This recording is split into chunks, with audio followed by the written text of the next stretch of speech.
When two students from the Magic Academy challenged each other to a duel, no one expected such an outcome. Gray released a magical ether ball that was 100 times larger than his opponent's. If the professor hadn't intervened, the other student would have been completely destroyed. Looking at Gray, he couldn't understand how he had gained such power. Never before had any student possessed such magical strength. But the truth is, Gray is a regressor, and he wasn't always this strong. Here's how his story started. It's the final battle between humanity's greatest heroes and their demonic foe. But this time we're not following some glorified, overpowered hero. Instead, our protagonist is just another foot soldier, doing his job diligently. Being the lowly runt he is, a sharp stray laser blasts straight through his chest, a hit so powerful that he doesn't even resist, and just lets it pass through. And that wraps up his story. In his final moments, he glances around at his fellow soldiers, dead and scattered across the battlefield. As for the so-called greatest heroes, well, they're locked in an intense clash against humanity's arch-nemesis, the Liquidator. Among the heroes are 4 brave warriors, each with unique traits and flashy powers. And then, there are guys like our boy, foot soldiers, thrown in as sacrificial pawns. These guys are basically like NPCs standing in the corner with no dialogue. Their purpose? Just die. He feels pathetic about himself, thinking how little he has contributed to this war. If only he had been born with some kind of talent. But as powerful as those heroes might be, they don't stand a chance either. The Liquidator slices through them like cucumbers. Literally, a single blow is all it took to wipe them out. Turns out that monster was just toying with his prey the whole time.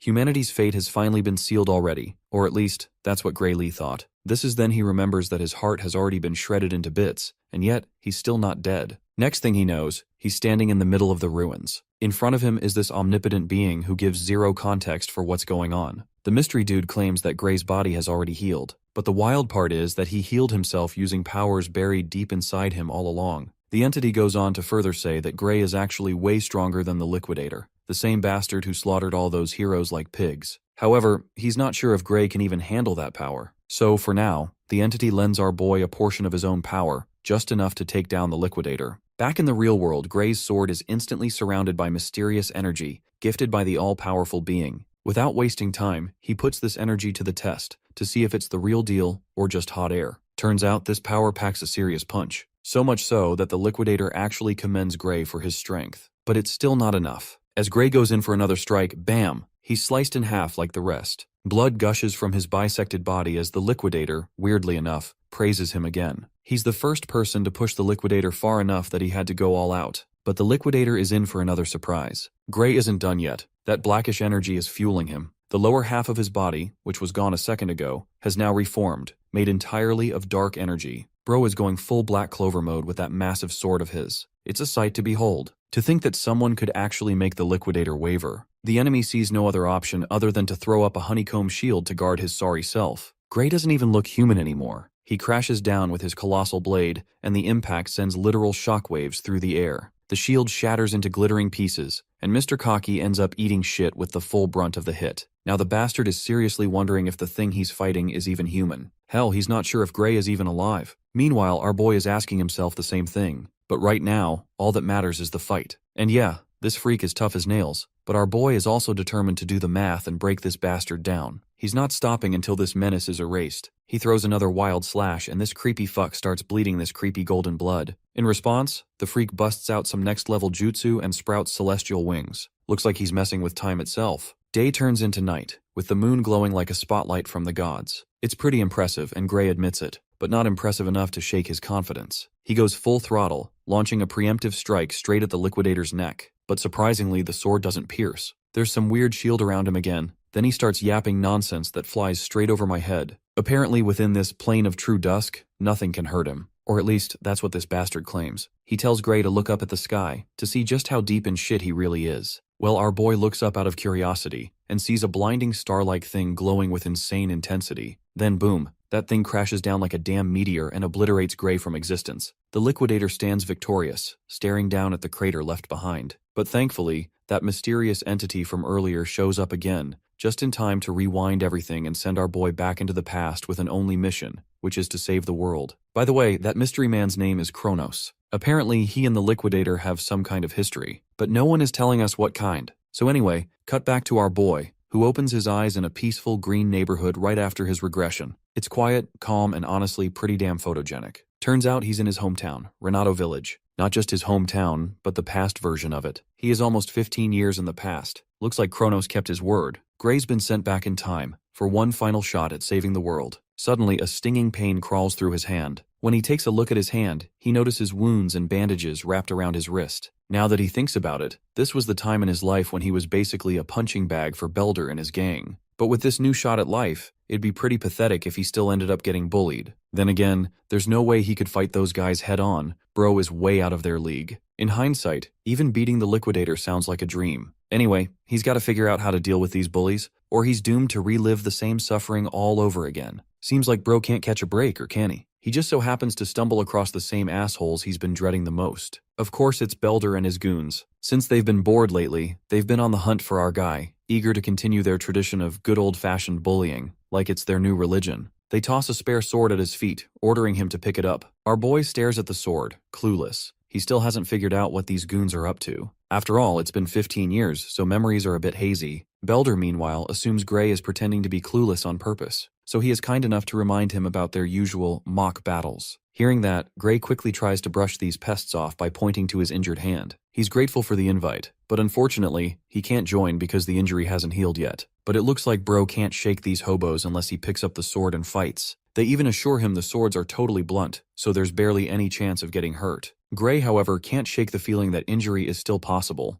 No matter how blunt the blade, it's still a lump of iron. One wrong hit in the wrong spot could book your one-way ticket to heaven. Well, he's got a point. One gentle tap on the balls, and you'll be doubled over on the ground in unbearable pain. But these guys don't seem to get the logic behind Gray's words. Belder takes his stance, ready to strike. He hates hearing no from Gray, so he charges at him like a raging bull to start the duel. Gray was given time to grab the sword, but it's up, and Belder is already charging at him. Our boy finds it ridiculous that this dude calls it a mock battle while charging like he's pissed off at his own mother. That's when Gray remembers something a former military doctor told him. The reason his swordsmanship never improved was because of an injury he sustained as a kid. Now that he thinks about it, maybe this is the injury that changed his life forever and forced him to live like a runt. Belder comes crashing down with his blade, but Gray blurs away and dodges the strike. Seriously though, even Gray himself is shocked that he managed to dodge it. Belder's face meanwhile tightens in annoyance at seeing such impressive agility. He throws another strike, which my guy dodges again. Then a quick strike aimed at his feet is also easily avoided.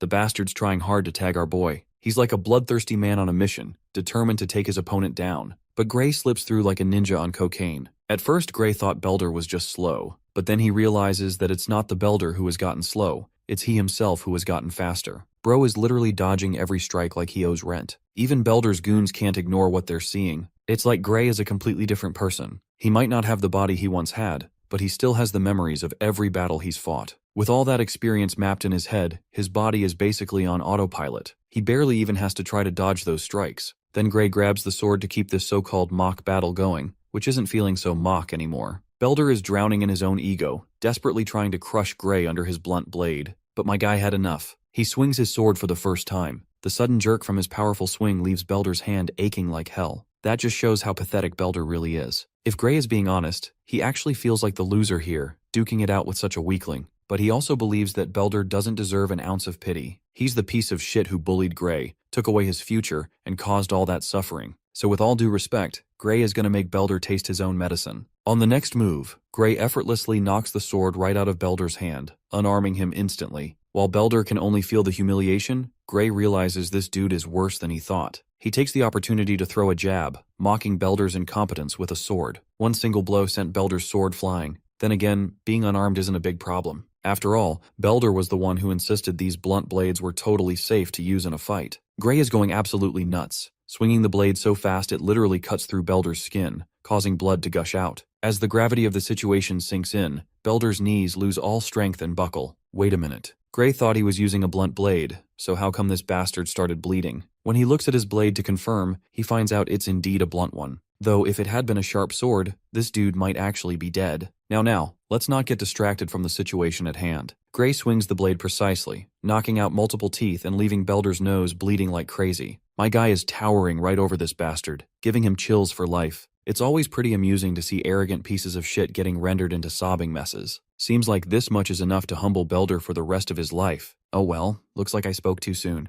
This bastard still hasn't learned his lesson. He orders his goons to get our boy and whip his ass until he's a total mess. The goons hesitate to step forward for obvious reasons. They literally just saw their boss get beaten like a pathetic dog, so it makes no sense to succumb to the same fate, even though they have the power to avoid it. One of the guys suggests they attack in unison to overwhelm Gray. The trio quickly leaps into action, surrounding our boy from every direction. Gray, however, is nonchalant as ever. If these guys desperately want their death wish granted, my guy is more than ready. Everyone leaps at him, intending to finish him right here. At first, Gray had an ounce of sympathy for these hobos and had decided to spare them, but it looks like they won't stop until they learn their lesson. So he gives these gutter goblins what they truly deserve. Not long after, their faces are swollen like a baboon's backside after an unforgiving face massage. Once again, Gray finds it ridiculous that these crying emojis in human form used to be his worst nightmare. He recalls this group is currently students of Saria's swordsmanship dojo. Belder admits they are students of that dojo, though they haven't been visiting lately since these soggy biscuits believed they were already powerful enough. Well, that's pretty low standards for someone who's supposed to be strong enough. Not that Gray expects much from the dojo itself. He shows interest in joining the dojo, so he wants these goons to act as his referral. Belder refuses to fulfill the request.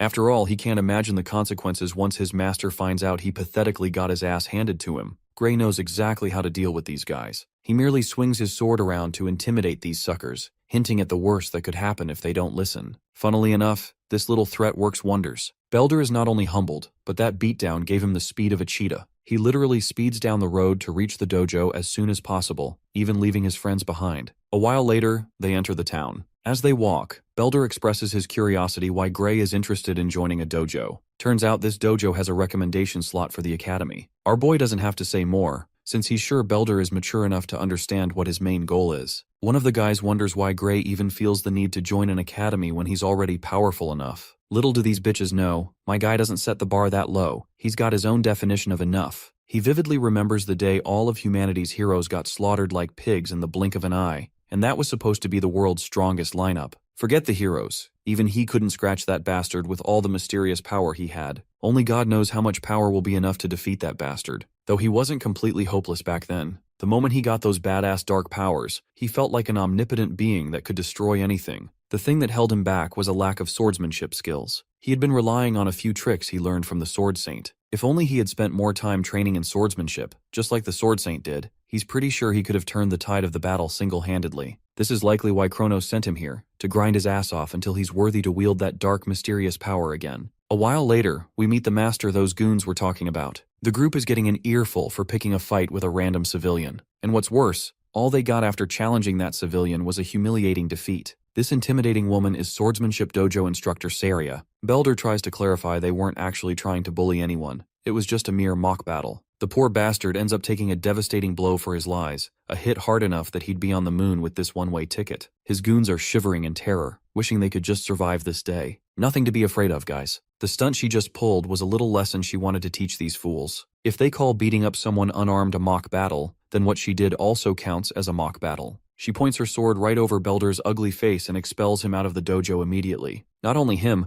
but his goons are joining him too. With that, those pathetic goons take their pathetic loser leader and walk out pathetically. She immediately twirls around, sits on her feet, and apologizes to her new recruit on behalf of her former students who caused him a lot of trouble. My guy brushes off the apology. Back to business. She's heard he wants a recommendation to the academy, to which my guy affirms it. Since Belder and his second-rate team caused him a lot of trouble, she's willing to write a letter of recommendation for him. Though before doing that, she wants him to prove his worth. Both contestants stand against each other, wooden swords in hand. Being the senior, she generously gives him the opportunity to strike first. And thus the exchange of blows begins. They move so fast that literally all they leave behind are trails of silhouettes from their fearsome strikes. All the while, Saria does her job, which is to assess our boy's capabilities. She can tell his swordsmanship is quite practical for his age. It's as if he's been through countless battles before. Now it makes sense why those bozos got their butts handed to them by a single person. His style is mostly self-taught, but every so often, his swordplay looks similar to what's taught at the academy. This likely means someone probably taught him, though his technique is still rough. One thing's for sure though, he's got a lot of raw talent begging to be tapped and harnessed to its fullest. She's basically found a diamond in the rough.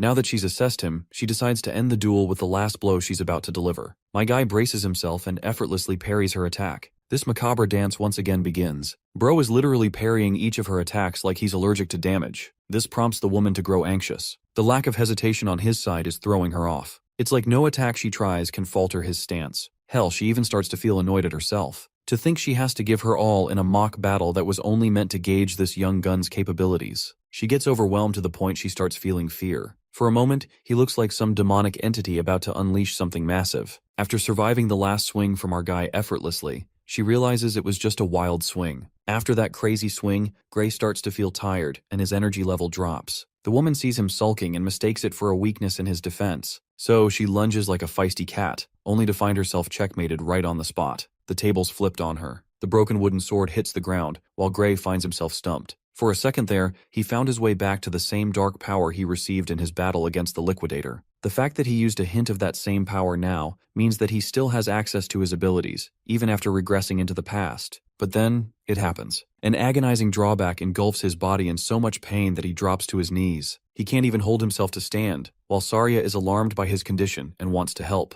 Even after using a fraction of his power, Gray realizes that his current body is unable to exhibit his abilities. Still, he musters the determination to stand on his feet again, despite his body quivering. After telling her that he's okay, Gray finds himself lost in his thoughts, realizing he can hardly stand, which emphasizes just how efficient he's going to have to be with his abilities. Oh, he's also thinking about revealing the information about his power to the experienced swordmaster in front of him. Saria just looks at him dead lost and confused. Meanwhile, our boy assesses the situation with a clear head and concludes that he shouldn't tell anyone about what happened. After all, who would ever believe his ridiculous story? And it's also not like he can control his dark powers at will to demonstrate what he means. Bearing that in mind, he comes up with an innocent excuse that he simply overexerted himself. But to the swordmaster, she doesn't believe him for a damn second, thinking how ridiculous he's sounding with that excuse. There's just no way for him to have sliced her wooden sword when they were fighting with dull weapons in the first place. She's shown to be clever, to the point she understands that Gray is hiding something from her. Virgil's daughter points what's left of her sword towards our boy, causing Gray to inquire if something's the issue. Clearly, from the way he is handling his reaction, she understands that he doesn't want to talk about anything for now. Instead of challenging him on it, she respects his decision and asks about his initial interest in getting a recommendation to the academy. Our boy confirms this, sharing that he heard she could help him with that. Saria doesn't deny it either. She emphasizes that with just her authority, she can help him get a recommendation to the Royal Academy of Swordsmanship, the best educational institution their kingdom has to offer. At the same time, surprisingly, she shares no interest in recommending him to attend that institution, adding that Gray is an unfit person for the academy. Her cold words stabbed him sharper than any blade. Gray starts beating himself inside, doubting his abilities, and admitting that he's too weak. His final attack was the only remarkable thing he'd done in that battle. But wait, Saria's not finished talking. She continues her thoughts, arguing that instead of going to the Royal Academy, the kid should instead head to the World Union Academy instead. What a plot twist that is. The revelation hits him harder than Truck Kun hitting his isekai victims. Though the Royal Academy is their country's finest, the World Union Academy is the best in the entire world.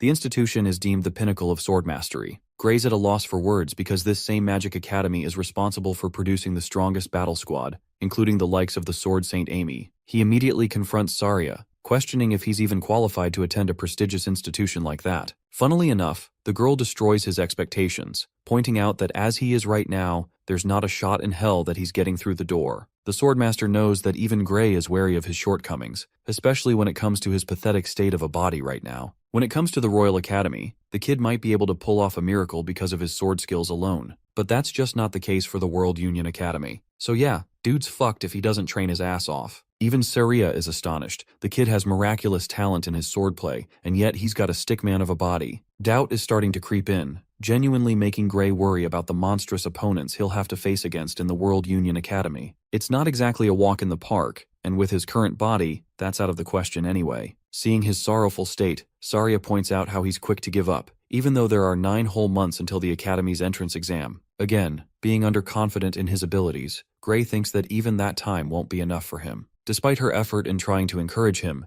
even Saria agrees that it's too little of a time, but even then she offers him a chance. The Swordmaster wants him to trust her for the 9 months to come, because during this time, she's going to make him suffer through hell and back. Yeah, something tells me she's going to hire David Goggins and make this guy run 3 ultramarathons and do 6,000 pull-ups. Anyway, Gray admits that though he doesn't want to suffer, he doesn't have any other choice. Declaring himself ready, he hopes that the Swordmaster will take good care of him. Saria takes a liking to his forward determination. At first, you guys probably think it's a good sign that they're starting off on a positive note. But the atmosphere immediately switches to total fear, as Virgil's daughter officially announces the beginning of his hellish training. Gray's agonizing trials began. He trained like Goku and honestly ate like him too. She really is putting him through a bulking phase. He also had to deal with some questionable food, but his teacher was unrelenting and put him through everything. Their sword duels continued the same, the goal of which was to hone his techniques. And then 8 months passed, just like that. Congratulations to Gray for earning his shredded body after enduring that long training. Even Saria is out here admiring his physique. Now that they've come to this, she's got nothing in her arsenal left to offer him. He's ready to go out into the real world now. But her easygoing attitude confuses Gray, because there's still an entire month left until the entrance exam. Virgil's daughter reminds our boy that he's going to be spending a lot of time traveling to get to the location of the entrance exam. That's why he has to leave early. As a final token of gratitude, Saria hands him a bag of money, ensuring him an easygoing trip, taking care of his expenses for the month. Now that's a real teacher. As for our boy, he still doesn't feel good about the idea of leaving so soon. Her forceful approach saddens him, because he thinks his teacher is pushing him away like he's a burden. Smiling at his answer, she thinks he's complicating the situation. Suddenly, Gray brings up the rumor of an ogre's nest nearby, alarming Saria's attention. He also points out that the village is completely unsafe with the lack of security guards. The Swordmaster confirms the existence of the nest as well, as it was discovered recently. At the same time, she smiles at him, believing that nothing bad will happen. If the worst case happens, they'll just have to rely on the royal capital for help. Though Gray is worried, she thinks his only focus should be to take his exam, without any wandering thoughts. In his mind, he's convinced like hell that his teacher is lying to him, soothing him so that he doesn't have to worry. The royal capital is never going to send help to a tiny village,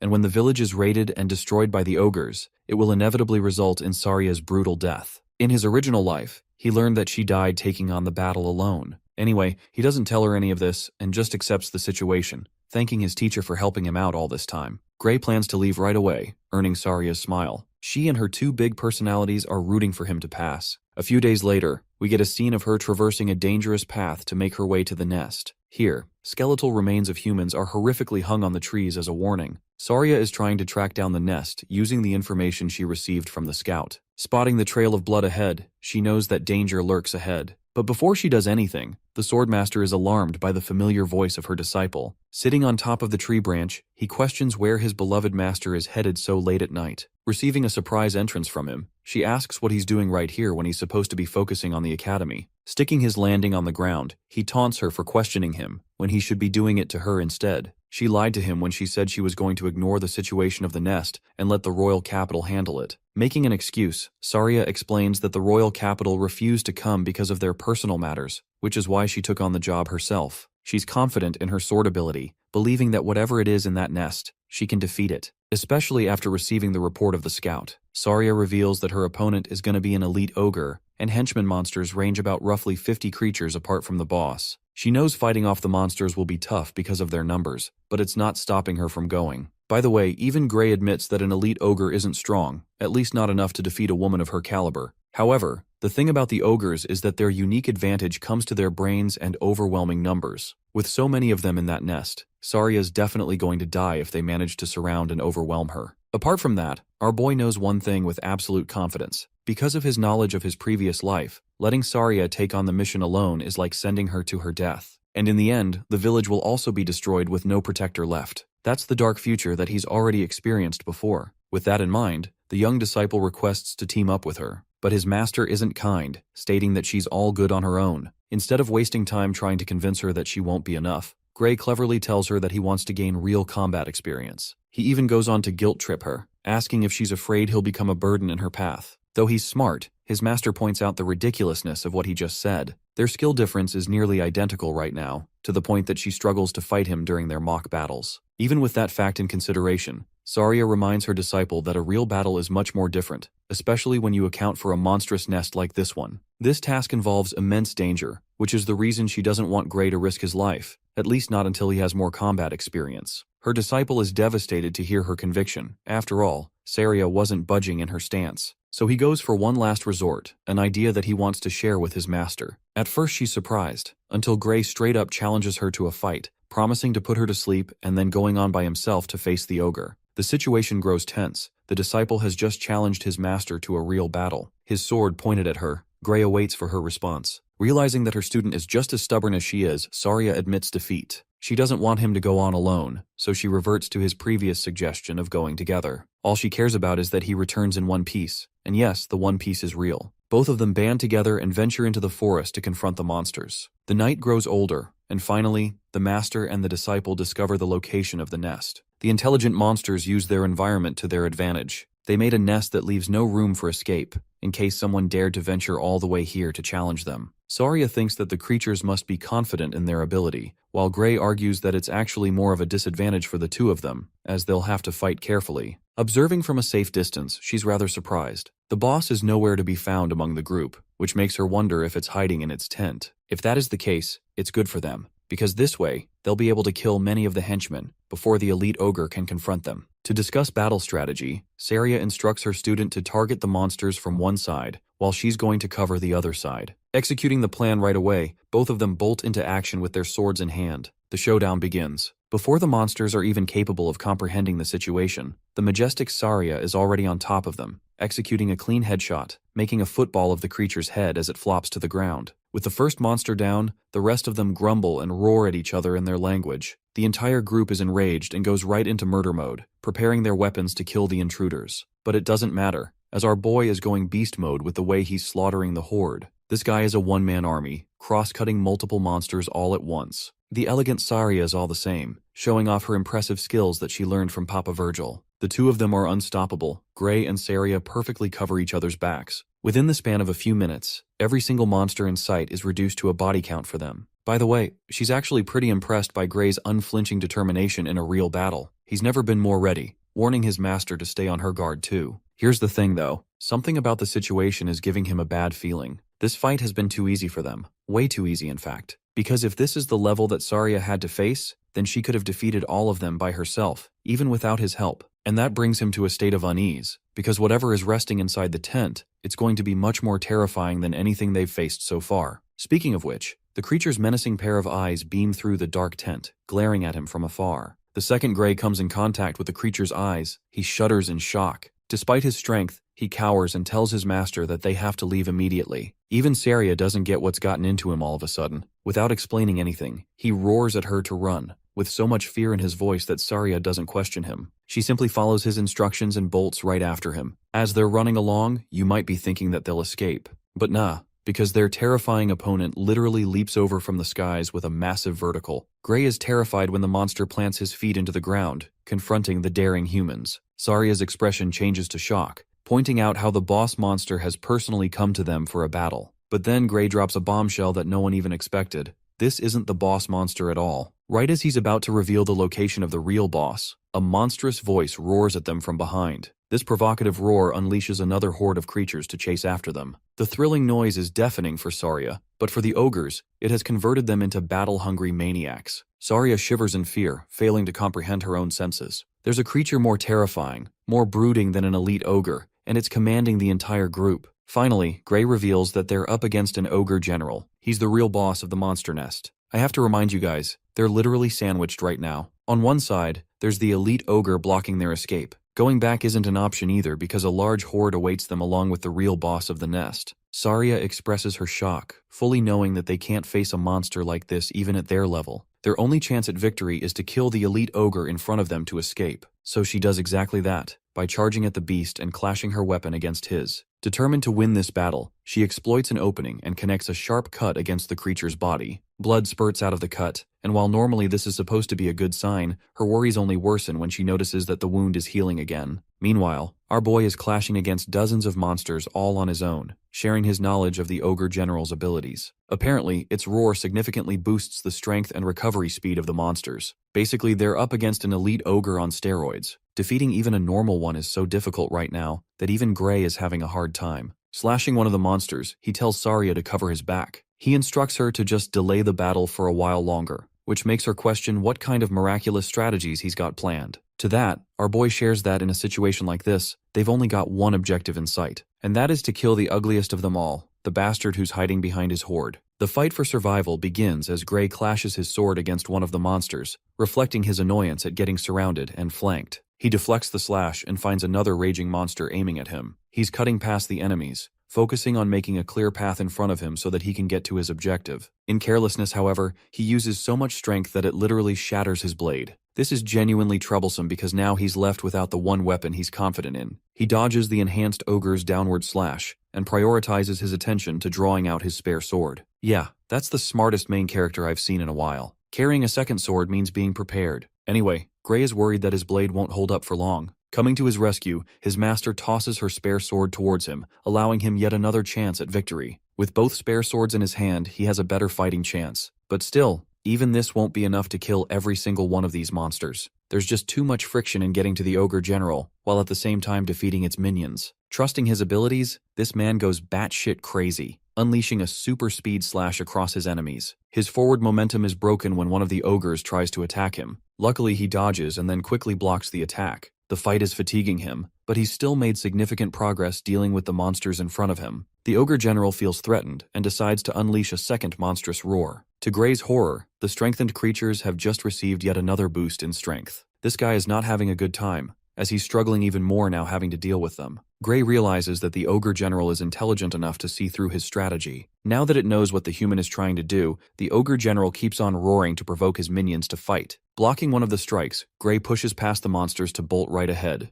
A horde of monsters is ready to welcome him. Instead of facing off every single one, he efficiently cuts through the ones that are directly in his way. But even that leaves him with scratches and injuries all over his body. The bloodbath is wearing him down as he struggles to race past their endless barrage of attacks. Letting his guard down, he gets tackled by one of the ogres and pinned into place. Things seem to be looking really bad for him because the ogres have him right where they wanted. Luckily, since they're so enraged, they've lost the sense to cooperate, because one of them slashes through one of its own kind without thinking. Gray internalizes that their strategy is to probably weaken his swords. While he's lost in thought, a Giga Chad ogre loads a powerful fist to crush his head. It's a do-or-die situation, and he clearly can't let himself be hit, so he uses his sword to mitigate the damage. But even then, Bro is launched into the ground with a heavy crash just from the impact force. Finding himself at the edge of his life, this man still tries to get up in his broken state. That's the definition of a badass. With the previous attack destroying his spare sword, now he only has one sword left, and dozens of ogres to slay, as well as their boss. Once more, the situation isn't in his favor. In fact, it's nearly impossible to get out of this. Despite experiencing a regression, he fully understands his situation right now. Gray simply can't win, not against so many bloodthirsty monsters wearing him down. So he decides to switch his battle strategy, roaring at his master to run away while he can still make himself a decoy for her escape. Saria hears this and smiles, refusing to treat him like that. She's still facing off against the strengthened elite ogre, but Gray doesn't get why she's still determined to fight. He assures her to run away as he'll catch up soon after.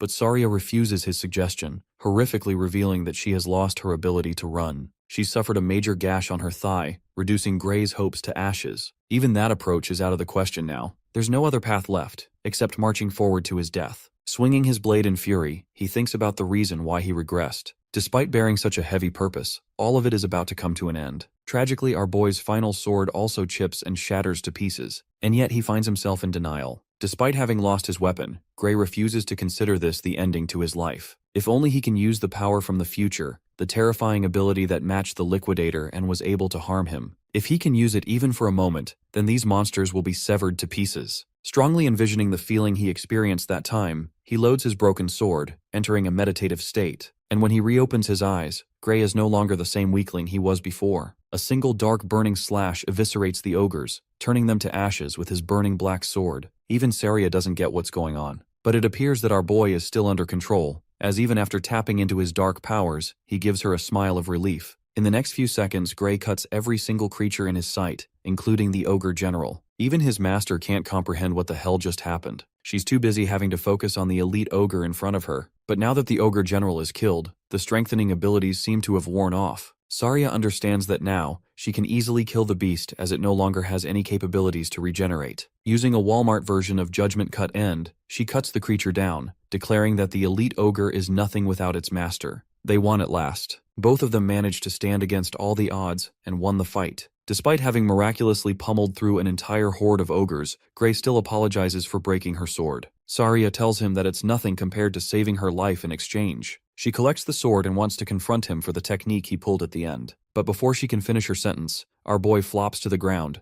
knocked fully unconscious because of the after effects, leaving his master to shout his name in concern. The perspective cuts to the inner mind of Gray. He questions his surroundings and spots nothing but a chained floating door in front of him. He's confused until the door releases the same kind of dark energy that he uses through his ability. A sudden realization dawns over him. This is his very own power. He wonders what would happen if he manages to break the door open. After all, he could obtain the power and make it his own. Determined to try, he marches forth. But the moment he takes his first step, a deathly sensation looms over his body, frightening the ever-living soul out of him. And that's only after taking one step. Gray is so struck with fear as he retreats his way back. He doesn't have all the answers regarding the source of his power, but one thing has been made very clear to him just now. If he dares to provoke the use of his powers in his current state, there's no doubt in hell that he'll die. And that's not just a light claim, because the feeling is so horrific that it drives him to tears. From the void, a voice creeps in his mind, commending him for his decision just now. Before Gray can process it any further, he wakes up in a panicking state in his bed. His master's right beside him, glad that he's finally awake. Worried, he asks where he's at. She explains that she brought him to the village's infirmary as fast as she could.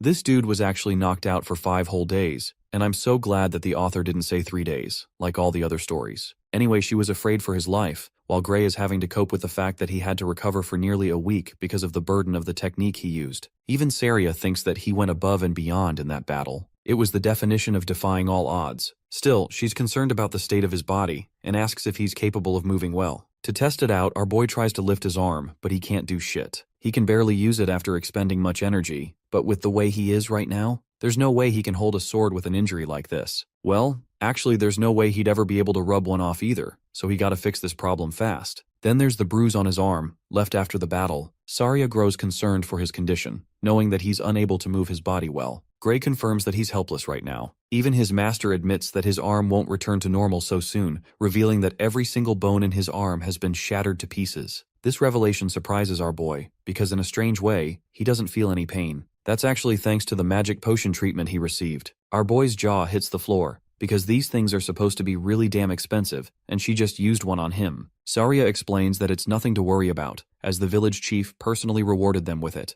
The kid can't believe what he's hearing. He doesn't even know the village chief personally, and he's received a magic potion at his expense. Saria thinks he's dense for being unable to understand his situation. So she puts it in bold words. Gray is officially the savior and the hero of the village. Before he can grapple with what she just said, the village chief barges in to greet the boy, thanking him for everything he did. To point out the greatness of his feat, the village chief reminds the kid that an ogre general is so strong that it takes an entire town to fight against even one. That kind of creature threatened their village, and yet one boy was able to pummel his way through, carving a path and killing the monster, ensuring the village's safety. For that, the village chief is grateful. It's thanks to the valiant efforts of the boy and his master that their lives are no longer threatened. Unable to accept all the credit, Gray argues that they're exaggerating what he did. But the village chief thinks that it's him who is undermining what he did. Thinking about it for a moment, Gray reflects on the outcome. He thinks that maybe the village chief's words are right. Remember his previous life? In that life, this place burned to the ground because of the ogres raiding it down to ashes. That's the significance of his accomplishment. The leader of the village is more than happy to give him a long explanation on what makes him so great, but for now, he's focused on the boy's mission to pass the entrance exam for the World Union Academy. Speaking of which, Gray just remembered his true goal. He carelessly went to kill the creatures in the monster nest just weeks before his exam. With all the time that was wasted in between, he's only got 2 days left until the day of the exam. Oh, and by the way, just getting there takes 3 whole days on foot. His best option would be to use a horse to traverse the distance on time,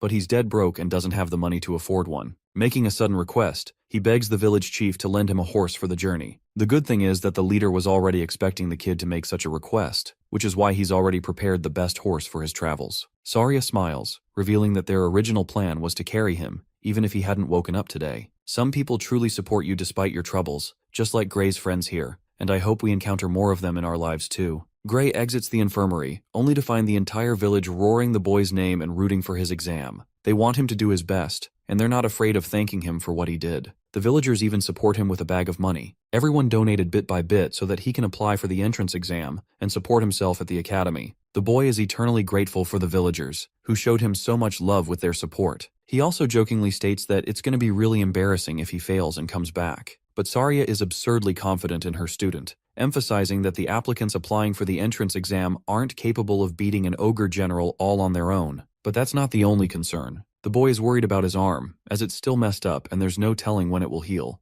To that, his master argues that he should make use of his left arm in the meantime. Even though his left arm is fully functioning, it's just that he's more used to his right, but his teacher thinks with his skill level, it won't matter. Gray shares his concerns, stating that the level of the entrance exam may be overwhelming for him, to the point one arm will hinder him. But even then, Saria understands that the teachers or the examiners at the academy have a sharp eye. When they see his talent, they'll select him. The boy mounts his horse, while his teacher confidently declares that he's going to pass. That's the only outcome. Thanking her for everything she's done, he promises not to fail. Recalling how the village was razed to the ground in his previous life, he's happy that these people got a second chance alongside him. The world is already changing from this moment onwards, and he's going to make sure to influence the future with his new power. In the next scene, our boy finally makes his way to his destination. Staring ahead, he locks eyes with the grandeur of the World Union Academy. In the arena, the examiner announces the distribution of the exam tickets. All of the candidates will remain in the arena. From the looks of it, there's a large number of applicants, but only a tiny number of 20 are going to reserve a spot in class.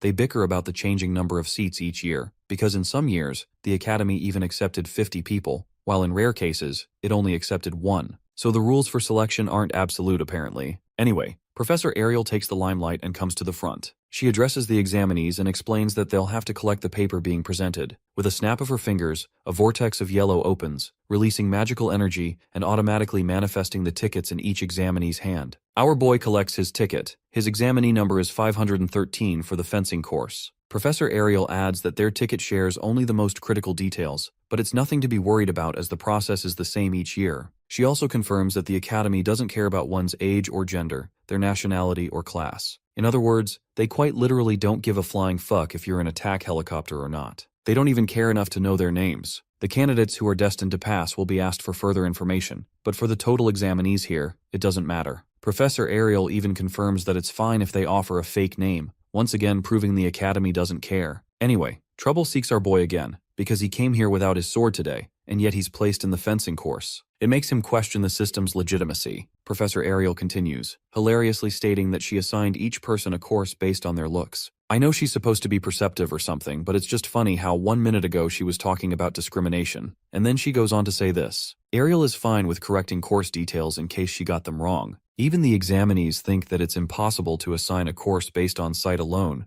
especially when there's so many of them. They strongly suspect that the academy must have investigated them beforehand, so that's how they know. The possibility of mind-reading magic also comes up. Professor Ariel doesn't address any of their concerns. All she's noticing is how no one is complaining about the assigned course. So next, she decides to reveal everyone's exam schedule. The detail is imprinted on the ticket at once. Gray is nervous, because he's scheduled to have his exam on the first day, not allowing him any time to let his arm heal. Ariel reveals that this exam will only be conducted once and it will decide everything. If a candidate is late, immediate disqualification will be the only outcome. She also reminds them that their schedules are strict and won't be manipulated or disputed upon request. It's bad news for Gray, who is struggling with his recovery. He's begging for his body to pull a miracle and heal him tomorrow. The next day arrives, and what do you know? Poor guy's arm didn't even heal a bit. He's got no choice but to take the exam in this condition. Gray's examinee number is called, and he frustratingly steps forth. He tries to calm himself in an effort to remain optimistic about the situation. Assessing his left arm, he doesn't appear to have any issues, and he can also move his right arm if he exerts enough strength. His current strategy is to sharply observe the examiner's moves and discover a winning strategy from that. He's watching a match between a candidate and an examiner. The applicant blindly rushes to attack, but by the end of his attack, the examiner is unfazed and casually stands, waiting for his next move. The candidate drags his sword for yet another slash, but even that strike is helpless. It gets blocked, and not just that,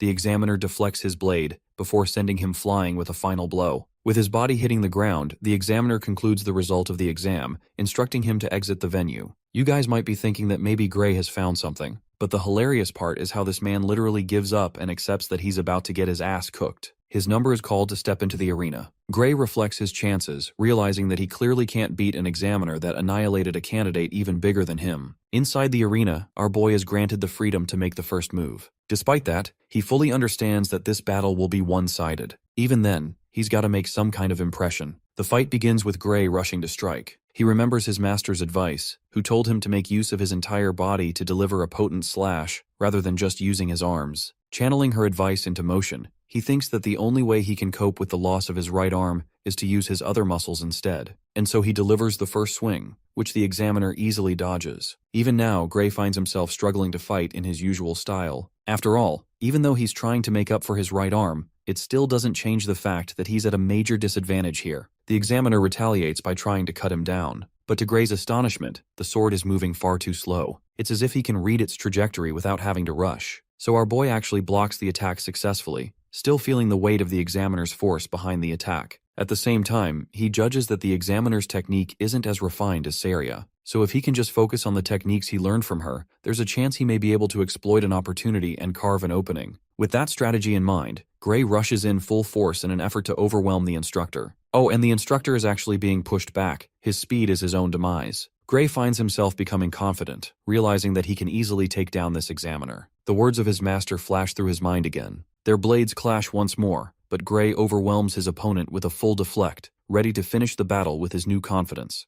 Gray continued his relentless assault while the instructor tried his hardest to wrestle control of the pace. Although our boy had seen through the opponent's technique, neutralizing it with a handicap is still a tough task. He exploited the speed gap and snuck a straight stab only to get curved. The difference in raw power was simply too great. Breaking the instructor's form is easier said than done with two hands, let alone one. With that said, Gray's aggression was turning the nerd's movements rougher bit by bit. It would be a bit risky, but he can push his luck here. With a clear plan in mind, Gray let the instructor push him to the edge of the stage, exposing a massive gap in defense. As expected, Glasses took the bait and pounced for a finishing blow. The instructor fell for the oldest trick in the book. He made a wide, open swing as Gray anticipated. The young warrior adjusted his stance and let the swing come. Nothing is more likely to expose an opening than a reckless and greedy push. A big and predictable swing was precisely what he needed to use his speed advantage. In an instant, he reached the instructor's vulnerable flank. No matter how great the difference in power is, you can't defend against a vicious blow from behind.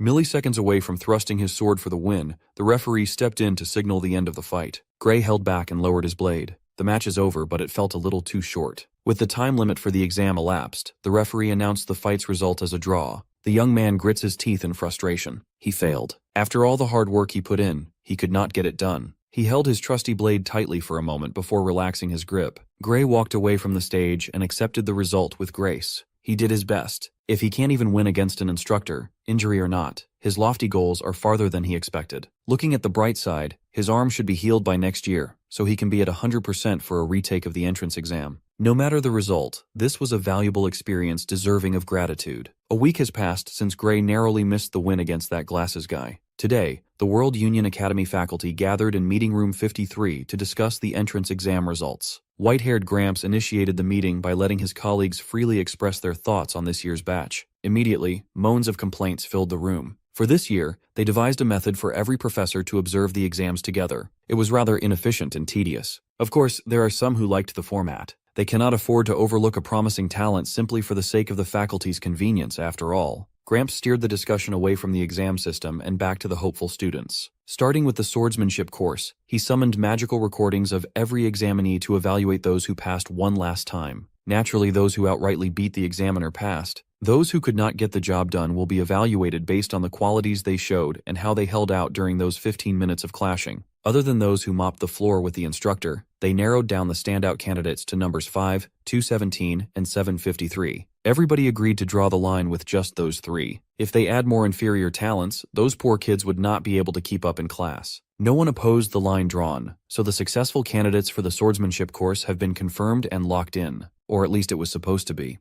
until a playful voice brought up candidate number 513, Gray Lee. It came from none other than the enigmatic red-haired Professor Ariel. Since she mentioned an unfamiliar number, the other professors pulled up the footage. They had to admit that, given another second, the young man would have likely won, but he relied on setting up traps just to beat an examiner. The academy might prove too difficult for the guy. Those with trained eyes for swordsmanship could see the solid technique, the lack of power, and the clear mismatch from the start until the end. In conclusion, the professors of the swordsmanship course dismissed the idea of accepting candidate 513 to the academy. While they were busy mocking the kid's flaws, Professor Ariel looked at her coworkers like they were dumbass bums. Every single person in this room watched the footage, yet not a single one of them noticed what she did. If everyone's this blind, maybe the exam's format really is a waste of time. The day after the final deliberation, the examinees were called back to the town square. They were tasked to gather at 11 in the morning. Tensions were high, and everyone was hoping to get the coveted acceptance. The time has finally come. An Academy representative loudly announced that 6 candidates had passed the swordsmanship course.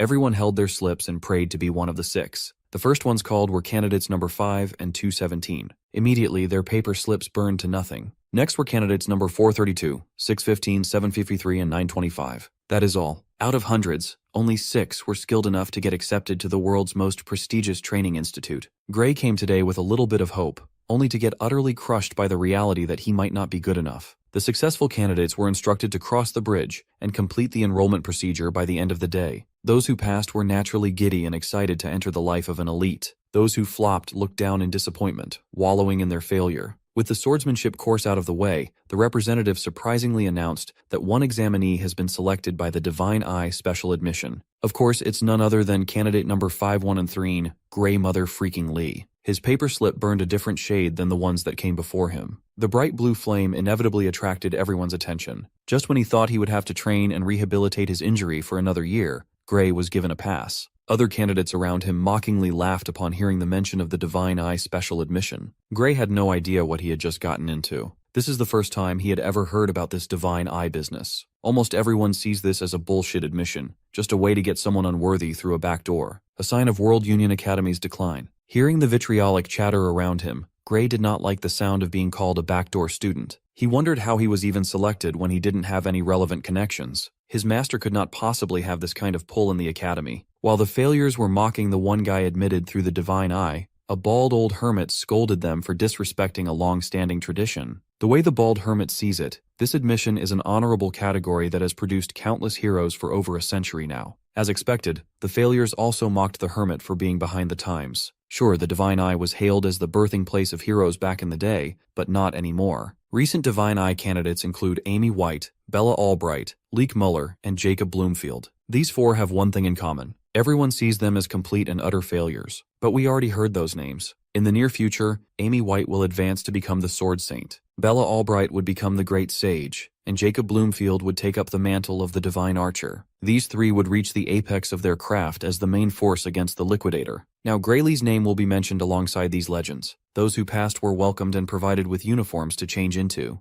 The entrance ceremony will soon begin, and the rookies must assemble in the plaza in front of the main office. Gray tried his new drip on, and it was a perfect fit. His black blazer, inlaid with gold and the Academy's crest, was clean as hell. He went from feeling defeated to feeling dapper alongside his batchmates. When they reached the plaza, some of the rookies were confused. There was nothing in there. The confusion was cleared up when an Academy staff member ran towards them with an apologetic expression. He explained that there's been a bit of a delay setting up the ceremony due to a mix-up. Thankfully, it won't take long to fix that. To do so, the rookies must step back a little farther so the setup can be placed. The rookies followed the staff member's instructions and watched with skepticism. Mr. Staff kneeled down and started tinkering with the ground. After a little bit of preparation, he touched the floor and activated a massive magic circle in the blink of an eye. Out of nowhere, hundreds of seats arranged in a coliseum style emerged from the magic circle. The rookies were flabbergasted. They had never seen magic of this scale before. In just a few seconds, the plaza turned into a proper arena, complete with seats and a stage. Mr. Staff apologized for the delay once more and instructed the rookies to sit wherever they liked. Still shaken by the absurd display of magic, they followed suit. Some of the more knowledgeable rookies recognized the use of teleportation magic to literally spawn an arena. Gray quietly took a seat in the middle row. He reckoned that this was the Academy's way of conducting a grandiose entrance ceremony near the school building. They are basically flexing the power of the World Union Academy. Once everyone was seated, other rookies commented that the number of seats was a bit excessive. There were only 30 of them in attendance, yet there were hundreds of seats. Well, that's because, as the World Union Academy's name suggests, this institute gathers the cream of the crop from all over the world. If you look up in the sky, you will see what that really means. Dozens of airships and dragon carriages flew overhead, blanketing the sun. Looking up, Gray recognized the biggest magic airship as the Strato Queen. He had once boarded this hulking beast when he was cannon fodder for the Liquidator Subjugation Squad. It really lives up to its reputation. Bringing out something so imposing for a simple entrance ceremony is just another way to flex on newbies. The World Union Academy sure knows how to flaunt its power. Once every ship had landed safely, students who passed the strict entrance exam in their own corners of the world stepped out. They took the remaining seats, filling up the stands. With everyone gathered, it's time to get started. The staff member who spawned the arena signaled the start of the rest of their lives. After all the flashy displays of influence, the entrance exam proceeded with a brief speech courtesy of the headmaster.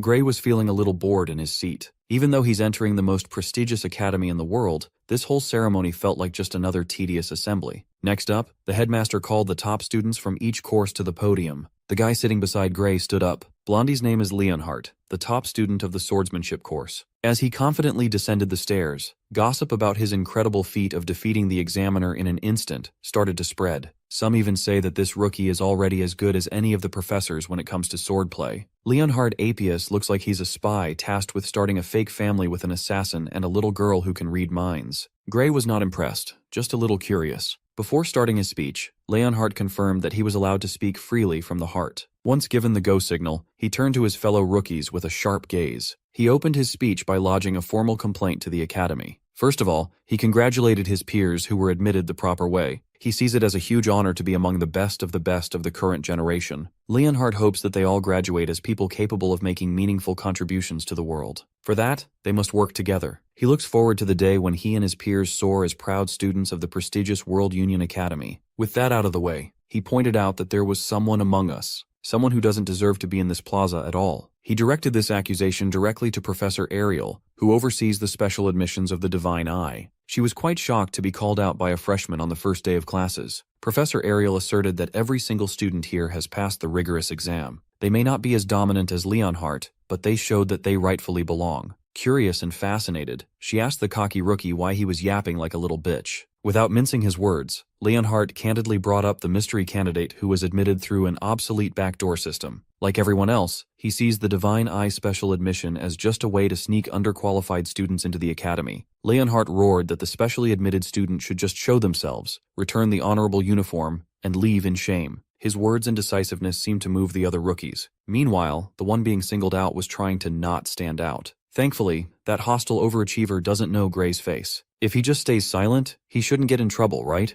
Professor Ariel had to step in and break the tension, praising this year's batch for their liveliness. Refusing to stand down, Leonhardt doubled down on his opinions about admitting students through an outdated course. Growing a little annoyed with Blondie, Professor Ariel ominously asked if he was confident that he could beat the kid she selected for her course. Leon had to take a few steps back upon feeling the pressure from the enigmatic professor. He tried to stammer a reply, but he couldn't. Gritting his teeth and composing himself, Leonhardt confidently answered that he could beat the dog shit out of that unqualified student. Ariel was already expecting such a reply. She likes boys with attitude, so she proposed a wager. She would willingly put her job on the line and that kid's future in this academy at stake. Gray doesn't like that sound of that bet at all. Leonhardt asked if this wager would be a straight-up brawl with the special admission kid, but Professor Ariel wouldn't do such a boring and boorish thing. She's also certain that if her boy goes all out, little Leon would end up dead in a ditch. As an educator, she can't possibly put a promising student's life at risk. Her words cut through Leonhardt's pride like a hot knife through butter. If she was trying to rage bait him into making a bet, it certainly worked. Professor Ariel proposed that they make the wager about monster subjugation instead. That way, it will be a little safer for every party involved. Besides, she knows that Leonhardt excels at fighting monsters more than against humans. The details are simple. Both participants must kill the monsters she picks as targets. Each round, the target monster will increase in strength. Whoever gives up first and fails to subjugate the target loses. If her boy loses, she will gladly retire from her respected position as professor,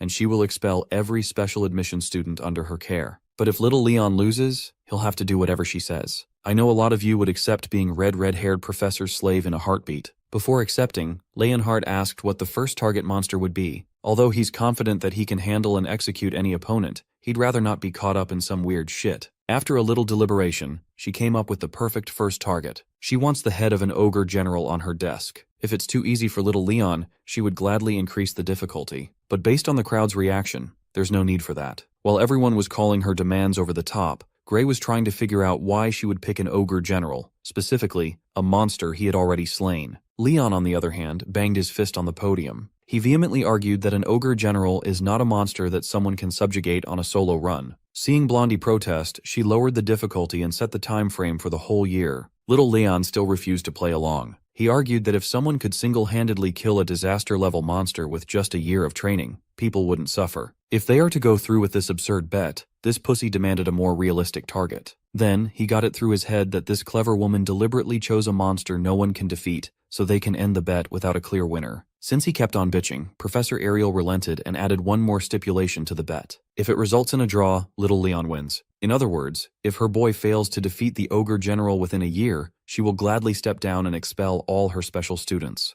With all the stipulations to give Leon as much advantage as possible, he will look like a pussy if he still refuses. Knockoff Lloyd Forger has to realize that he's being played here, and the outcome is already decided. But he was swept by the professor's manipulation, forced to accept a seemingly airtight wager. For the record, he asked if a weakened or injured General Ogre would count. It goes without saying that the monster has to be in its natural fighting form. To seal the deal, the eye under the professor's monocle glowed as her magic formed a contract. Every detail has been listed and imprinted in the magic contract. All little Leon has to do is sign it if he's ready. With the entire faculty and every other freshman as witnesses, he willingly signed his name on the arcane document. After finalizing the deal, he hesitantly asked if the kid admitted through the back door could seriously win. Professor Ariel didn't bother giving him a straight answer. The other professors just watched in their seats, seemingly used to the old red-haired raccoon's shenanigans. They all see her as a mage well past her prime, bored and just doing random stuff for shits and giggles. In his seat, Gray sighed in defeat as the bet to determine his future was officialized out of his control. He also noticed that she deliberately worded the stipulations to include the ogre general he killed in the time frame. This bet was a done deal the moment it began. Professor Ariel played Leon and everyone else, and Gray was the only one who saw it. She sure plays dirty, but having someone like that on your corner is a massive boon.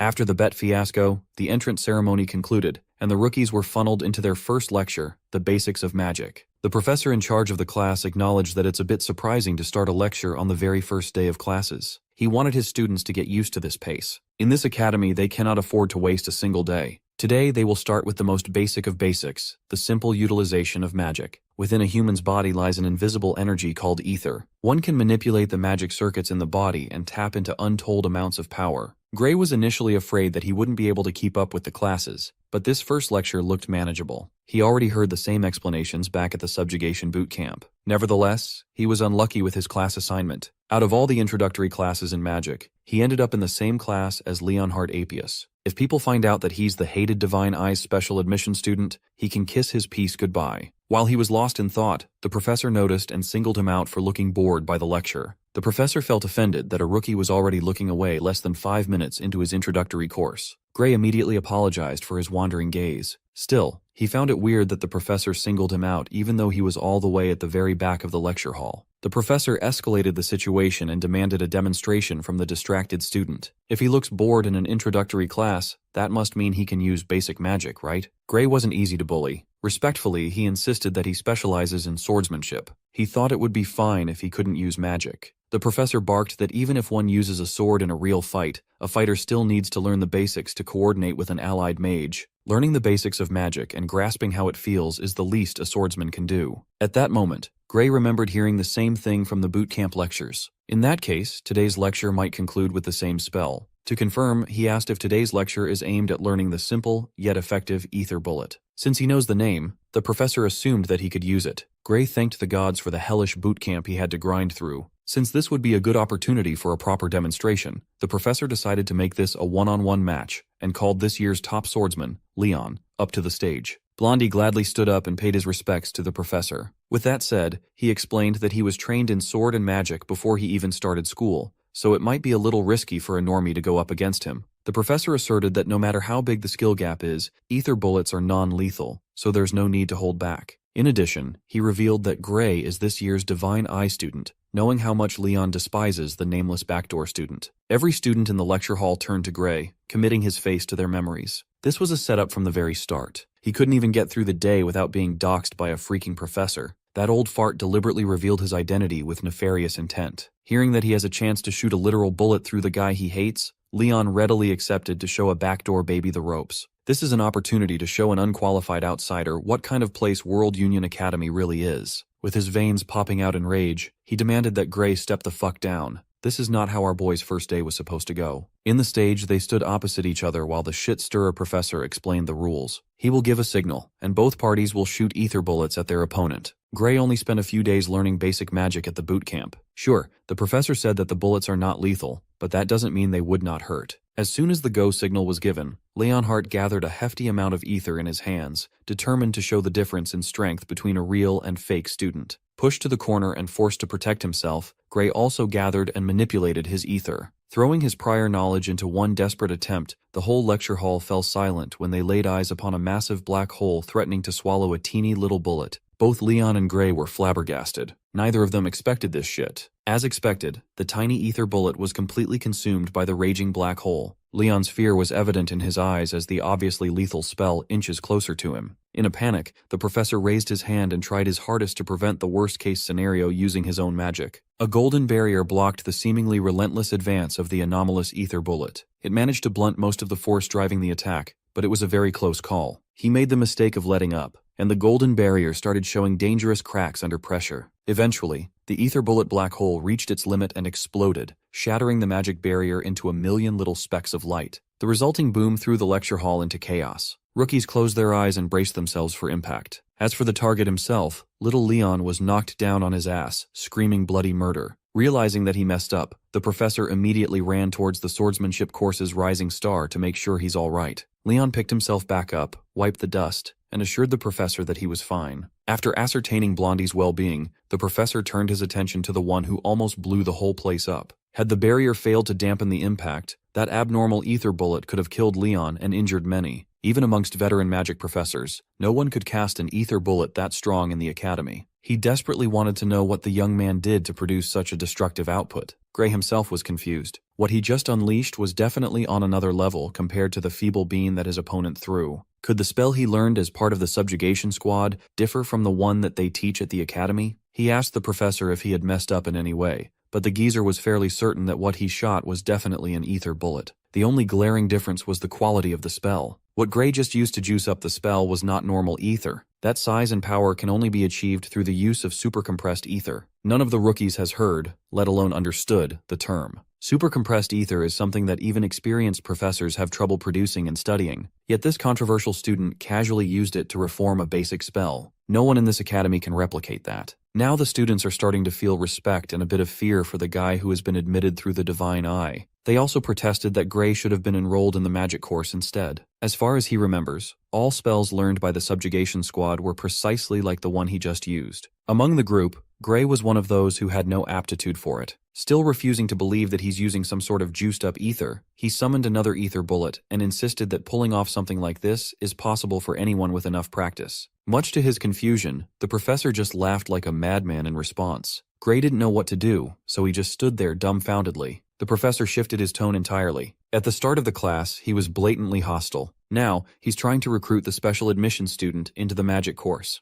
Gray respectfully declined the enthusiastic invitation. He was always told that he had no talent for magic, so he couldn't see himself getting into it now. The professor found this refusal preposterous. If a young man who can produce supercompressed ether through compression is talentless, then everyone else should just quit magic. He even went as far as dubbing Gray an unparalleled prodigy, even by the academy's standard. Whoever said that the kid had no talent for magic must be smoking some illegal substances. The rookies watched the scene in silence. They saw how the strict professor turned into a completely different person as he desperately tried to convince Gray to shift into the magic department. From his perspective, it would be a huge loss for the world if Gray didn't pursue magic. Hell, it would be a crime against the arcane. With all the glazing coming his way, all the young man could do was laugh at the absurdity. Then he remembered hearing the term ether compression technique once before. It was just another clear day at the boot camp, and one of the heroes was conducting a lecture. She chronicled how, in the past, people didn't know OD, also known as life force, existed. Due to that gap in knowledge, it was very difficult to cast proper magic. One must continuously compress ether within the body to achieve the desired effect through a spell. This primitive method only gathers a tiny bit of OD. Miss Lecturer, Bella Albright, the great sage and the strongest mage of the future, found the way they practiced magic just a decade ago laughable. Gray asked the professor if he had ever heard of OD.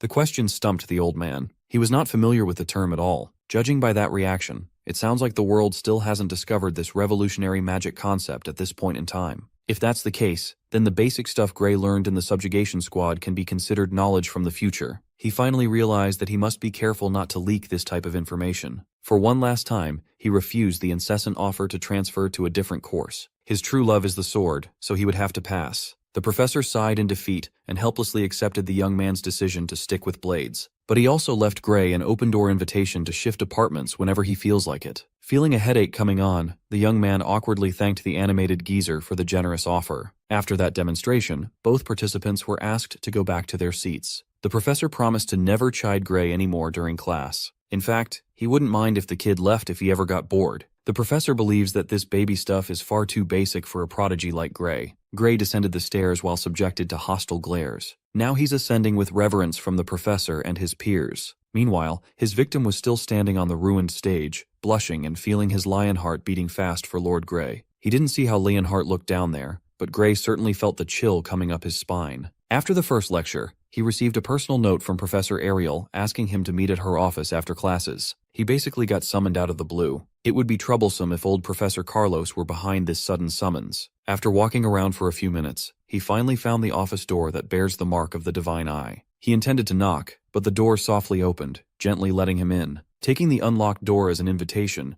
Gray respectfully entered while uttering respectful greetings. Before he could finish his sentence, he sensed a sharp blade coming his way from the side. Gray's reflexes automatically kicked in as he drew his sword to defend. The grip was a little unorthodox, but it got the job done in a pinch. He was able to sweep the sneak attack and the attacker away. With the attacker swatted away, Gray realized that he had moved purely on instinct this time around. He wanted to confront the assailant, but it was just a blue-haired young woman who couldn't even grip the sword in her hand properly. Upon closer look, Gray realized that he knew this girl all too well. This shorty will become an unshakable pillar of humanity and hope in the future. Gray's attention was then directed to the desk in the back of the office, and the woman sitting on it praised his quick response. Professor Ariel was pleased to confirm that her eyes were right on when he evaluated the young man in the entrance exam. There were two other men in the room, Ariel's fellow professors, who were still skeptical of the new addition to the divine eye. They evaluated Bella's movements as flawless, but her sword was knocked out of her hand way too easily. Hearing the name, Gray's previous life memory of the ultimate mage came rushing back. Who would have thought that the sorceress would look so quaint in her younger years? Meanwhile, Ariel is hassling her colleagues to just admit that they were wrong instead of making excuses. In the end, the other professors ponied up and gave their gambling addict co-worker her winnings. They observed the split-second exchange in the door and had to admit that Gray was here for a reason. Confused and uncomfortable, the young man asked what was happening and why he was called on. Ariel simply explained that they were betting on whether the new kid could fend off a surprise attack from Bella or not. Thanks to that, she made some good money today. As thanks, she tossed a portion of her winnings to her new student. He promptly caught the coin and found a glimmering gold piece in his hand. A single gold coin is practically a small fortune. Although they admittedly lost the wager, the other professors also brought up a glaring detail they had missed in the entrance exam. From that exchange earlier, they became certain that the young man deliberately avoided using his dominant arm to defend. It was almost as if he was trying to protect an immobile arm. The most likely explanation for that quirk would be an injury. But rather than an apparent physical injury to the muscles that any professor would see through, this kid is suffering from a deeper kind of wound. A simple injury would not cause someone to tense up in such an unfamiliarly hostile ambush. Gray was surprised that the professors had deduced so many details correctly just by watching him draw his blade to defend. Well, they are educators in the most prestigious educational institution for a reason. Though they were slower to notice compared to Ariel, they still inferred a clear picture. With that being said, Ariel shooed her co-workers away now that she had their money. They missed out on a rare find and she won't give Gray up. For now, the professors would gladly admit that the kid has potential. But if that wound doesn't heal and continues to fester, Gray will remain as the guy who failed to meet the Academy's standard, but was accepted anyway. He did not like the threatening cut of that professor's tongue at all. When the skeptical professors vacated the office, only Ariel and her students remained inside. With the nuisances out of the way, it's time to start the real agenda of this summons. She called him today to discuss the topic of magic. After serving some aromatic tea, Professor Ariel reiterated what she heard happened in Professor Carlos's class. She found out from the man himself. That persistent idiot stormed into her office, demanding the new kid's transfer to the magic course. She obviously declined such a ridiculous request. In her scrutinizing eyes, Gray would become a much scarier beast, wielding a sword rather than magic. Upon removing her monocle to elaborate on what she meant by that, Gray was stunned. Professor Ariel doesn't see signs of a genius in magic compression at all. He doesn't even show signs of having practiced magic on a deeper level. Gray felt a little unsettled after getting scanned and read like an open book with that bizarre eye. Seeing as lying would be utterly useless in this situation, Gray admitted that all of what she speculated was correct. Curious, she gently asked if he would be willing to share the trick used to conjure that black hole ether bullet. She promised complete discretion and a reward in exchange for that valuable info. She really wanted to know about this promising concept for Bella's sake. While sipping on tea, Gray's tongue almost slipped and called the young Bella by her future title. Professor Ariel called the young woman a pure genius when it comes to magic theory, without the means to wield what she can theorize. For some unknown reason, she has no capacity to use ether compression, let alone the mythical supercompression. Based on some loose intel from the future, he knew that Bella Albright was a late bloomer. Her lack of talent in the practical department must be the reason. Ariel set this meeting up after she heard about the supercompressed ether bullet that nearly killed Leon. If there is a way to use supercompressed ether without the inefficient act of internal compression, it would be a game changer. Professor Ariel is desperate for solutions. She doesn't want to see one of her girls sent to Professor Bradley. Everyone in the future would know that accursed name. It's impossible not to be aware of an extremely infamous grade A bastard. He conducted countless independent human experiments for the sake of advancing his field, murdering many in the process. On top of that, he would cause cataclysmic magic disasters that would claim the lives of tens of thousands. Professor Bradley is history's worst magic criminal in existence. In this era, the deranged mass-murdering magical terrorist hasn't been caught yet. If Bella can't create supercompressed ether by the end of the year, she will be sent to the deranged professor to undergo a high-risk surgery. Anyone with common sense would see this as a bad idea. Professor Ariel could not agree more. Though the surgery is under the pretense of enhancing magic abilities, it's just blatant human experimentation with no certainty. It hasn't been made public yet, but she's already hearing rumors of the lunatic's inhumane crimes. Some victims have died, while others were left broken beyond hope.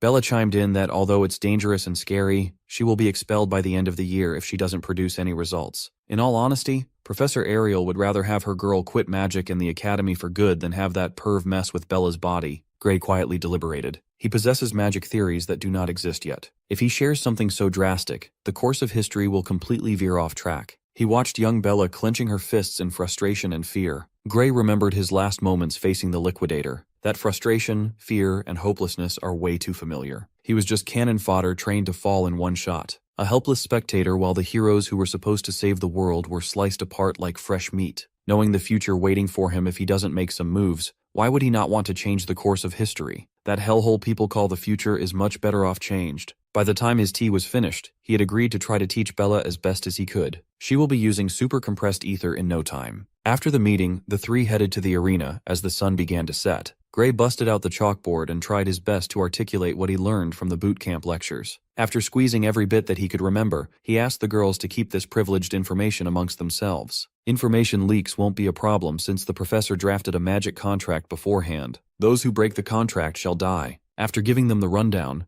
Gray asked what they thought about the theory. Just learning about the concept of OD alone was enough to blow Professor Ariel's mind, but the knowledge of magic he revealed is even more absurd. Bella praised his explanation as brief yet well organized. She felt like she was listening to a lecture on magic from hundreds of years in the future. With Bella simply hearing and absorbing the info dump, the history of magic had advanced by 100 years in this room. She kept gushing about advancing magic by a century, but Gray himself learned all these basic concepts from the grown-up sorceress just 10 years from now. It's a testament to her genius. There was a lot of information that even Professor Ariel failed to judge and grasp properly, so she deferred to her little magic prodigy. According to Bella's rough estimation, there's a good chance that the theory is sound. None of the concepts contradict the current magic theory that the world is running on. But the quickest way to find out for sure is to test it out. That's why they occupied the arena in the first place. If the theory holds water, the spell Bella quickly whipped up on the go should work. Holding a staff in her two hands, she placed her trust in Gray's teachings and tapped into her full power. That doesn't sound like a good thing. If he remembers correctly, Bella Albright's strength is rumored to be capable of burning an entire city down in an instant. She's practically a weapon of mass destruction.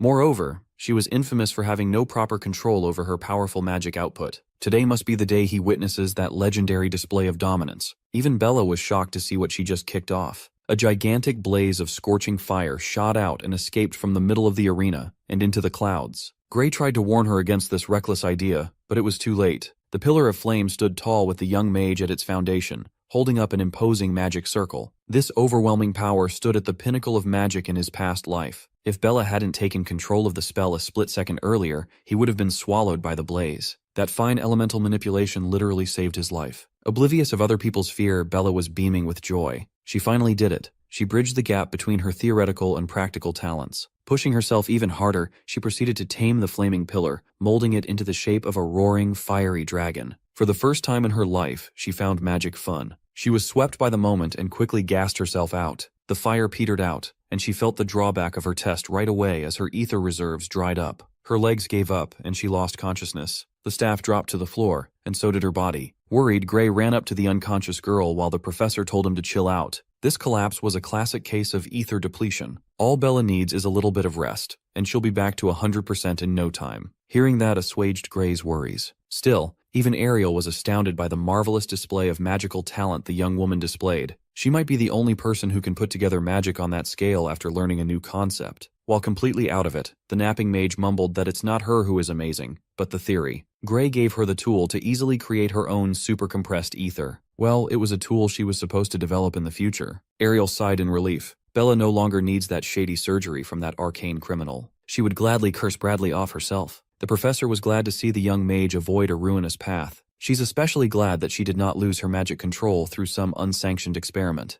Although Bradley's special surgeries were proven to increase one's magical output, they come at the expense of control. Exactly how it works is a mystery, but it's highly likely that the lunatic found a way to forcibly break a person's limiter. Now it makes sense why the sorceress in the past world was rumored to be an out-of-control weapon of mass destruction. In any case, today's massive progress would not have been possible without Gray's help. The terms of their contract have been fulfilled. It's the professor's turn to fulfill her obligations listed on the magic paper. First of all, she promised to do something about his arm. There's a magic spell in her repertoire that might help. Extending her hand out, she summoned countless translucent butterflies made of pure ether. They flew all around the arena as she gently touched her student's hand. Upon contact, the ether around the area swirled and stirred, coalescing upon the point of connection. For a few seconds, Gray accepted the healing touch openly. Afterwards, he tried clenching his injured hand and felt a drastic difference in comfort compared to before. He can finally move his dominant hand again. It was a vast improvement. With his spirits up, he wholeheartedly thanked the professor for solving one of his biggest problems. Not even a magic healing potion could cure his mysterious injury, yet her light touch did the work. She boasted that her nerves-restoring magic shouldn't even be mentioned in the same breath as average magic healing potions. Before they got carried away, she wanted to make sure that he was really back to 100%. To test that, Gray must try swinging a sword to find out. For the first time in a long time, he touched the hilt of his blade with his dominant hand. He did a quick draw and slashed the sword casually. Right away, he noticed something alarming despite the supposed full recovery of his arm.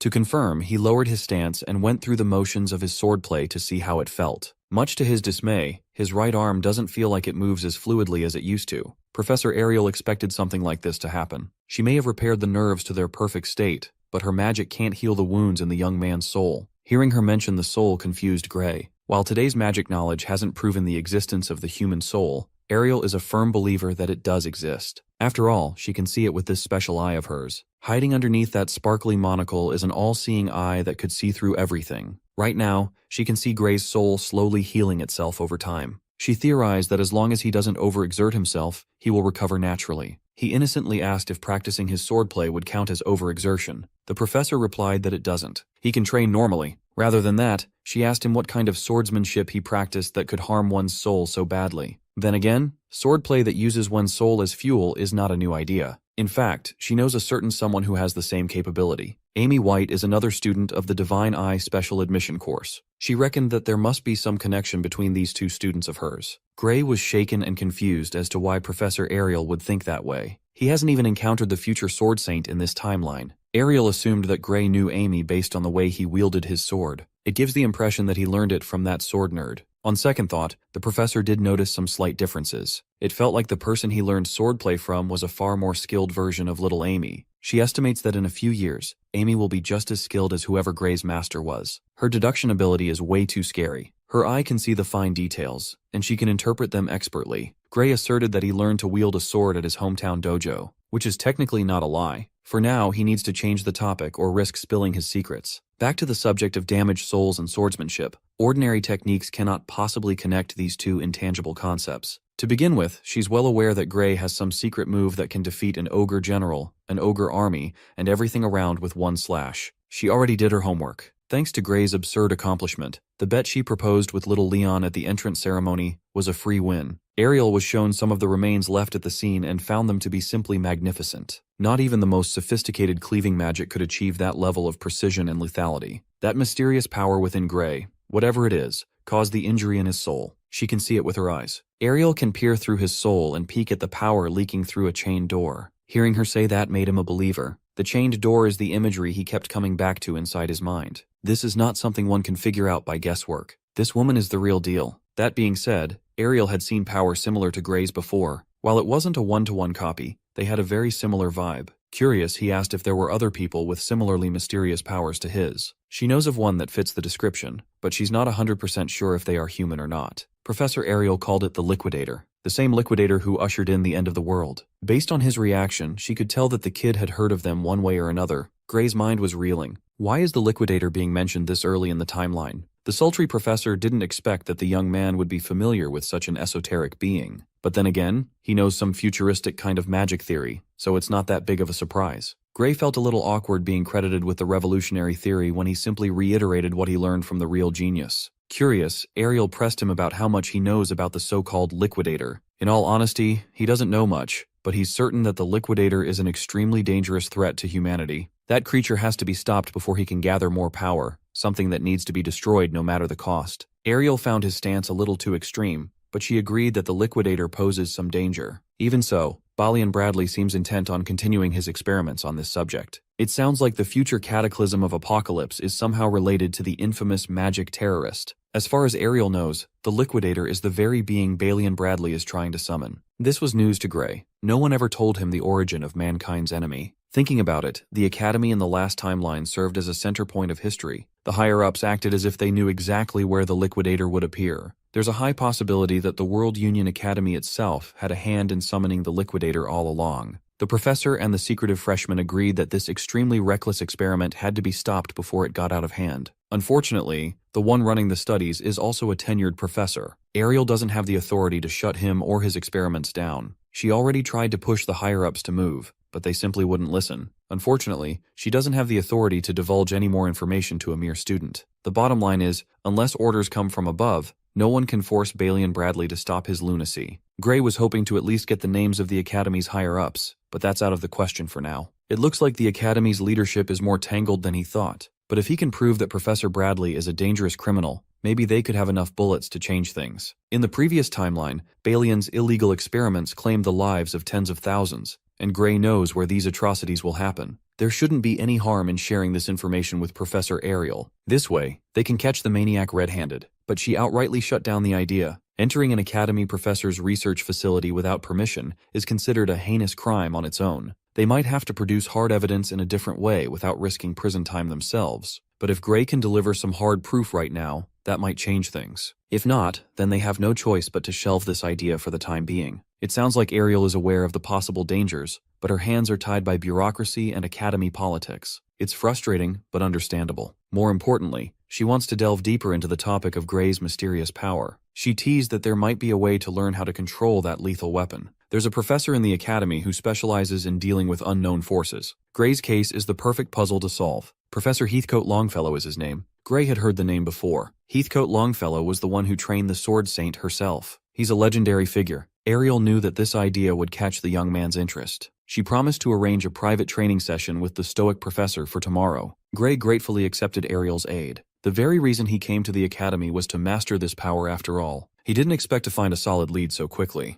Things are finally looking up. The very next day, Gray found himself in close proximity to the stern professor. His first private lesson from Heathcote Longfellow is underway. Ariel certainly worked fast. Gray expected some hardcore training or extensive theoretical lessons, but Professor Longfellow dragged him to the woods, and now they're running in circles. They're still inside the Academy zone, but they're in the middle of a thick patch of forest. While he was trying to figure out the purpose of this aimless running, Professor Longfellow scolded him for letting his mind wander. Instead of thinking stray thoughts, he should be picking up his pace instead. They must run and push the body to its absolute limits. Longfellow believes that the power of the soul truly awakens once every drop of physical strength is burned away. Gray is prohibited from touching his sword until every little iota of his stamina has been spent. The young man can't see the bigger picture yet, but he completely trusts Heathcote's methods. Still, while he's out here running laps, Balian is carrying out inhuman experiments to summon the arbiter of the end. It's hard to get your mind off that nagging thought. Gray is carrying the burden of future sight, and it is slowing him down. Nevertheless, he stuck with the training regimen for an entire week. On the 7th day, he was summoned to report back to Professor Ariel. Gray felt a little embarrassed that all he's been doing was endless running and just a bit of sword drills at the very end. Admittedly, he feels a slight improvement in strength. Ariel couldn't hold her amused laugh. She's well aware of Heathcote's bizarre methods. With the report concluded, a messenger politely entered the office. he handed a sealed letter addressed to Professor Ariel. She immediately opened the message, and her expression slowly twisted as she read through the correspondence. By the time she reached the end of the letter, she was frozen in her seat. Worried, Gray asked what was wrong. She wordlessly handed him the letter to see for himself. It would be better that way. It was a letter written by Balian Bradley. The lunatic had received the report regarding Bella Albright's supercompressed ether breakthrough. He insisted that although there's a close resemblance, the young mage has not actually achieved the level reported. He therefore refuses to recognize her new ability. Accordingly, the surgery contract remains valid, and the surgery shall proceed as scheduled. It was a preposterous letter written by a master ragebaiter. It was insanity. Ariel is pissed. It seems Balian Bradley is determined to get his hands on a prime guinea pig in the form of Bella. He's trying to force her into a completely unnecessary and dangerous procedure. Unfortunately, the maniac has all the power. The magic contract Bella signed was airtight. Unless Bradley voids it himself, Bella is obligated to choose between expulsion and surrendering her body to a madman. Gray refused to accept that bullshit. Ariel concurred. This letter lit a fire under her ass to act with no regard for bureaucracy, and she needs Gray's help. She wants to know the location of Bradley's secret lab.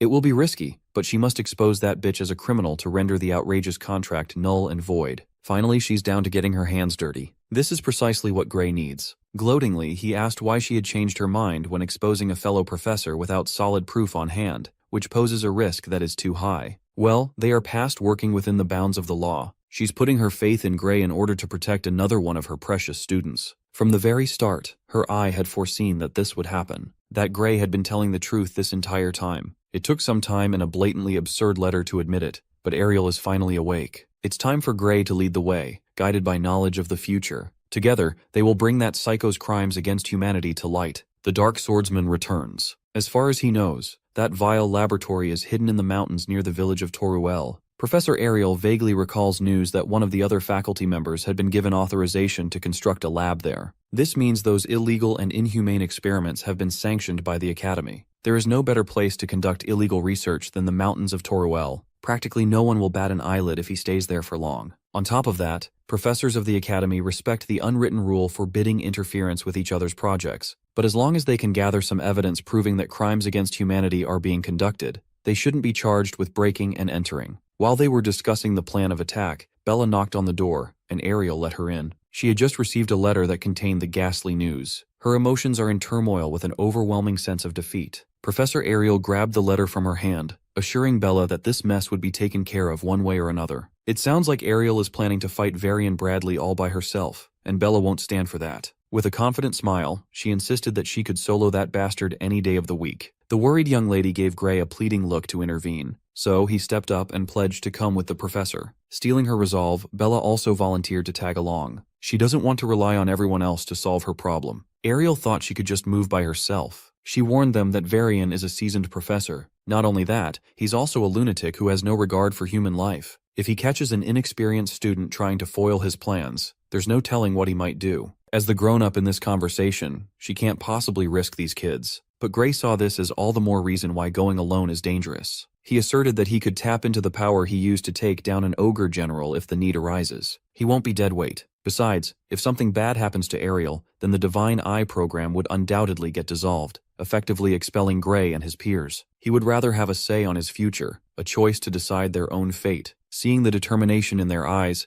Ariel could not possibly say no. They made it sound like they would still come, even if she forbade them to. In that case, she would agree to make this a team mission under one condition. No matter what happens, they must prioritize their own safety first and foremost. Gray and Bella readily accepted the stipulation. After wrapping up some precautionary measures, the three ventured into the haunting mounds of Toruel Mountains. Tucked inside and hidden away, Varian Bradley's sprawling private laboratory lay before their eyes. It's hard to imagine what kind of horrors are going on inside those towering walls. Once again, the primary objective of this mission is to gather evidence of criminal activity. Nothing more, nothing less. With distinct rage in his eyes, Gray confirmed that they were in the right place. On the other hand, Bella felt apprehension. She's unsure if they could really pull this off without any trouble. Professor Ariel already did her homework. Varian Bradley should be at the Magic Society's conference right now. The lab should be Varian-free. Still, there's a good chance that the main gate is riddled with all sorts of traps. Just to be safe, they should bust through the side wall and make their own entrance. Breaking into an Academy-authorized lab is already a crime anyway. There's no difference regardless of what method they use. One last time, Ariel gave Bella the chance to go back if she changed her mind. Gripping her staff tightly, she cast all her doubts aside. She asked if the professor was really willing to go through all this trouble for someone like her. Gray interjected and answered that this operation is not solely for her sake. Stopping Varian Bradley's devious plans is for the world's sake. If they don't do something now, countless people will die and the whole world will suffer. Professor Ariel found his reasoning a little exaggerated, but she agreed that the perverse animal must be stopped. So Bella should just chill and get out of her head. She's not the only one who needs saving. With all that preamble out of the way, Ariel led the way, dragging Bella along while Gray ran alongside them at full speed.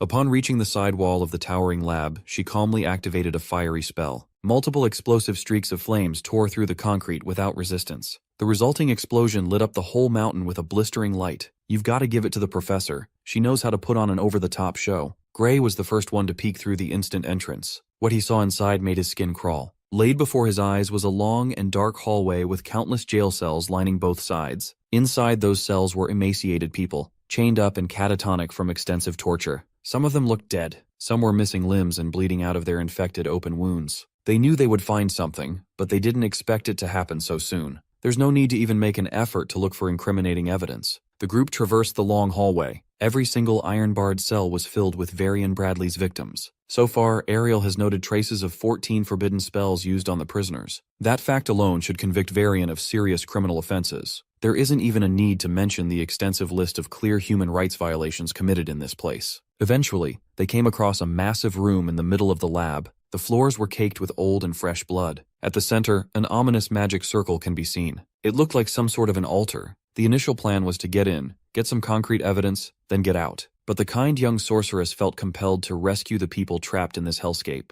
Gray felt a worrying premonition. They shouldn't stay in this place for long. A rescue mission would take way too long, and Varian might return. Before they could even come up with their next move, a ghostly figure emerged from the darkness. He leisurely walked towards the group as though he was strolling through his private garden. Professor Ariel immediately recognized the man inching closer to them. It was the man, the myth, the unbearably ugly-ass mad scientist himself, Varian Bradley. Bro thinks he has aura. Gray immediately drew his sword, ready to respond to whatever evil Unk would do. Varian Bradley gloated that he arranged for a double to go to the conference in his stead. He's on the brink of a significant breakthrough in his experiment after all. This man bragged that he managed to get his hands on some extremely fresh materials for an important ceremony. You see, he likes to use his human lab rats while they're still fresh and breathing. But seeing Professor Ariel and her precious pupils on his doorstep, he decided to pivot and change the plan. Ariel worried for her students. Bella was paralyzed by a guttural terror, and Gray was ready to throw hands at any moment. Tonight's experiment would yield a far better result if the materials used possessed more potential for magic than the average person. Varian has no clue how they found out about his little hell on Earth,